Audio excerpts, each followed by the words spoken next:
So இன்றைக்கி வந்து பார்த்திங்க அப்படின்னா கதிரும் ராஜியும் ஒருத்தருக்கு மேலே ஒருத்தர் எவ்வளோ அன்பு வச்சுருக்காங்கிறத மட்டும் காமிக்கிற ஒரு எபிசோட். கூடவே சுகன்யாவுடைய கொஞ்சம் கொஞ்சம் நெஞ்ச எரிச்சல்கள், அவங்களுக்கு இருக்க கோபம், தாபம் எல்லாத்தையும் காமிக்கிற விஷயம். ஸோ இதில் பார்த்திங்க அப்படின்னா முதல்ல இப்போ பாண்டியன் குடிச்சிட்ருக்காரு. குடிச்சிட்டு இருக்கும் பொழுது ஏன் குடிக்கிறாருன்னா, அவ்வளோ சந்தோஷமாக இருக்கேன், என் புள்ள திருடிட்டானு நினச்சி வருத்தப்பட்டேன், என் புள்ள திருடன்ல நல்லவன் அப்படின்லாம் பேசிகிட்டு இருக்கும் போதே ராஜி மொட்டை மாடிக்கு துணி எடுக்க வந்தாங்க.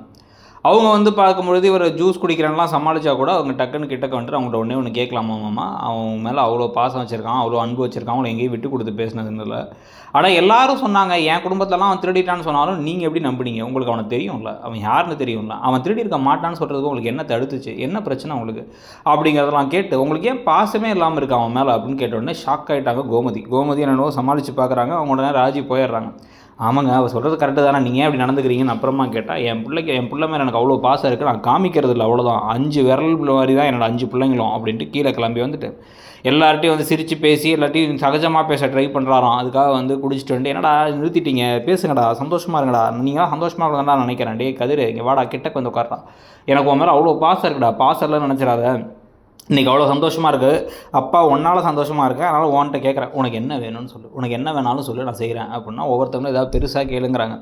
இவர் டக்குன்னு ஒன்று எனக்காக இல்லை, ராஜி அவளுக்கு பிடிச்ச விஷயத்த பண்ணணும், அவள் போலீஸ் ஆகணும், தயவு செஞ்சு அவளை தடுத்து நிறுத்தாதீங்க, அவள் அதனால் ரொம்ப சங்கடப்படுறா வருத்தப்படுறான்னு சொன்ன உடனே, உனக்கெலாம் கொஞ்சம் கூட பாசமே இல்லை, கொஞ்சமாச்சும் ஒரு எப்படி பேசணும்னு தெரியுதா, எனக்கு பிடிக்காத விஷயத்த சொல்லி எரிச்சலாக்குறியா, வாயை மூடுறா அப்படின்ட்டு நான் திருப்பி மேலே போகிறேன்னு திருப்பி மேலே குடிக்க போயிடுறாரு.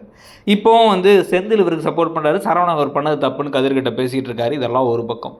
இன்னொரு பக்கம் அமைதியாக தூங்கலான்னு உள்ளார போய் பழனிவேல் இருக்கிற பாயெல்லாம் எடுத்து கீழே விரித்து போட்டால் பாயை மடித்து வச்சுட்டு இவங்க திருப்பி நம்ம நாளைக்கு படத்துக்கு போய்ட்டு அப்படியே எங்கள் வீட்டுக்கு போகலாங்கிறாங்க.